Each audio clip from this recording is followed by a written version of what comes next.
एक 14 साल का बच्चा बहुत बड़े बड़े सपनों के साथ अपने गांव से शहर आ जाता है।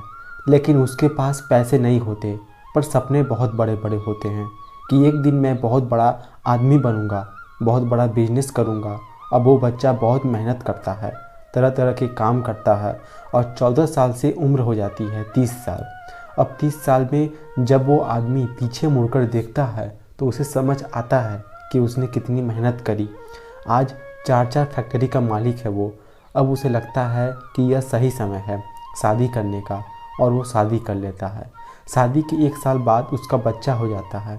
अब सब कुछ बहुत अच्छा चल रहा होता है। वो भगवान का शुक्रिया अदा करता है कि तुमने मुझे सब कुछ दिया है ज़िंदगी में। लेकिन जब वो इंसान 40 साल का हो जाता है, उसको कैंसर हो जाता है। अब जब कैंसर हो जाता है, उसे यह बात हजम ही नहीं होती, क्योंकि वो सोच में पड़ जाता है कि मैंने जो ज़िंदगी में इतना कुछ किया है, इतना पैसा कमाया है, यह किस काम का है। वो सोचता है कि मेरा बच्चा सिर्फ 9 साल का है और मेरे बाद इसे ही बिजनेस देखना है, लेकिन यह अभी तैयार नहीं है। बिजनेस करने के लिए मैं कैसे इसे तैयार करूँगा? मुझे तो ये भी नहीं पता कि मेरे पास वक्त कितना है। तो वो सोचता है कि मुझे अपने बच्चे को बिजनेस करना सिखाना पड़ेगा। तो वो एक सुबह अपने बच्चे को बुलाता है, जो कि सिर्फ 9 साल का होता है, और उसे बोलता है कि आज मैं तुम्हें एक चैलेंज दूंगा, क्या तुम मेरा चैलेंज पूरा कर पाओगे? बच्चा बोलता है, हाँ पिताजी, बताओ मैं क्या कर सकता हूँ। तो वो अपने बच्चे को एक बड़ा सा डब्बा देता है और उसे बोलता है कि इस डब्बे को उठाओ। बच्चे से वो डब्बा उठ भी नहीं पा रहा होता है, वो डिब्बा भारी होता है उस बच्चे के लिए। पर फिर भी उस बच्चे को बोला जाता है कि इस डिब्बे में जो भी है उसे तुम अभी नहीं देखोगे। घर से बाहर निकलोगे, 3 घंटे की मोहलत मिलेगी तुम्हें, और 3 घंटे में जो भी इस डब्बे के अंदर है उसकी कीमत को बढ़ाकर वापस लाना है। अब वो बच्चा हैरानी में पड़ जाता है कि ऐसा मुझे क्या करना पड़ेगा कि मैं जो इस डब्बे के अंदर है उसकी कीमत को बढ़ाकर लेकर आऊं। लेकिन वो होता है एक बिजनेसमैन का बच्चा। वो बाहर निकलता है और देखता है उस डब्बे के अंदर गेहूं है। अब वो सोचता है कि मैं गेहूं की कीमत को कैसे बढ़ा सकता हूं। पर फिर उसे एक आइडिया आता है कि गेहूं से आटा बना सकता है। वो पास वाली चक्की के पास जाता है और उस चक्की के मालिक को बोलता है कि अंकल, क्या आप इस गेहूं का आटा बनाकर मुझे दे सकते हो? चक्की का मालिक बच्चे की मासूमियत को देखकर गेहूं को पीस के आटा बनाकर बच्चे को दे देता है और कुछ भी उस बच्चे से नहीं मांगता। वो बच्चा आटा लेकर घर आ जाता है और बोलता है कि पिताजी, मैंने गेहूं की कीमत को बढ़ा दिया, देखो आटा मैं लेकर आया हूँ। अब उसके पिताजी खुश तो होते हैं, पर अभी भी उस बच्चे को बहुत कुछ सिखाना बाकी है। अगली सुबह वो फिर अपने बच्चे को बुला लेता है और बोलता है, आज जो इस बॉक्स में है उसकी कीमत को बढ़ाकर तुम्हें लेकर आना है।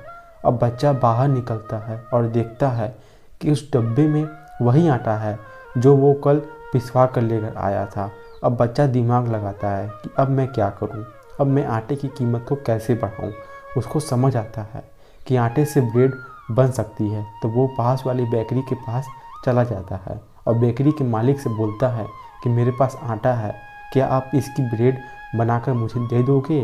वो बोलता है कि मुझे सारी ब्रेड नहीं चाहिए, आप ब्रेड बना रहे हो, आधी ब्रेड आप रख लो, आधी मुझे दे दो, मेरा आटा काम आ जाएगा आपके। वो बेकरी का मालिक भी उस बच्चे की इस मासूमियत को देखकर उसे ब्रेड बनाकर दे देता है।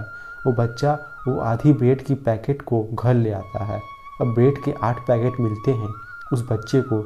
यह देखकर उसके पिताजी खुश होते हैं कि बच्चा आटे की ब्रेड बनाकर ले आया है, बहुत बढ़िया। पर फिर भी उसके पिताजी को लगता है कि अभी भी उस बच्चे को बहुत कुछ सिखाना बाकी है। अब उसके पिताजी उसे बोलते हैं कि आज की सुबह फिर से मैं तुम्हें एक चैलेंज दे रहा हूँ, लेकिन आज सिर्फ तुझे कीमत को बढ़ाकर लेकर नहीं आना, कीमत को कम से कम 5 गुना करके आना है। तब उस पिताजी उसे ब्रेड के 4 पैकेट देते हैं और बोलते, तुझे इनकी कीमत 5 गुना बढ़ाकर लेकर आना है। अब वो बच्चा घर से निकलता है और फिर दिमाग चलता है कि मैं क्या कर सकता हूँ। फिर उसे समझ आता है कि ब्रेड के सैंडविच बना सकते हैं। तब वो पास वाले रेस्टोरेंट मालिक को रिक्वेस्ट करता है कि क्या आप मुझे इस ब्रेड से सैंडविच बना के दे सकते हो। मुझे सारी ब्रेड नहीं चाहिए, 4 पैकेट हैं, सारे आप रख लो, मुझे सिर्फ 4 सैंडविच बना के दे दो, जिससे मैं 8 ब्रेड लगेंगी। यह रेस्टोरेंट का मालिक भी बच्चे की मासूमियत देखकर उसे 4 सैंडविच बना देता है और रेस्टोरेंट बहुत फेमस होता है। और लेकिन फिर भी अपनी ब्रेडिंग के साथ पैक करके वो 4 सैंडविच अब बच्चे को दे दिए जाते हैं। बच्चा घर आता है और अपने पिताजी को बोलता है कि जो ब्रेड आपने दी थी 4 पैकेट, वो तो कुछ 100 रुपए की थी, पर अब मैं 4 सैंडविच बनवा कर लेके आया हूँ और इस रेस्टोरेंट का एक सैंडविच 250 रुपये का है, तो यह 4 सैंडविच 1000 रुपये के हो गए। तो 100 रुपये की ब्रेड को मैंने 1000 रुपये कर दिया, तो क्या भी यह मैं चैलेंज जीत चुका हूँ। उसके पिता मुस्कुराते हैं और बोलते हैं, हाँ बेटा, तू अब बिजनेस करना सीख गया है और कल से स्कूल के बाद तू मेरे ऑफिस में आया करेगा। मतलब हम जो भी इन्वेस्टमेंट कर रहे हैं उस इन्वेस्टमेंट को हम बढ़ा पाएँ और मल्टीप्लाई कर पाएँ। जिस दिन आप पैसों को मल्टीप्लाई करना सीख गए उस दिन आप बिजनेस करना सीख गए। आपकी उम्र मैटर नहीं करता। धन्यवाद।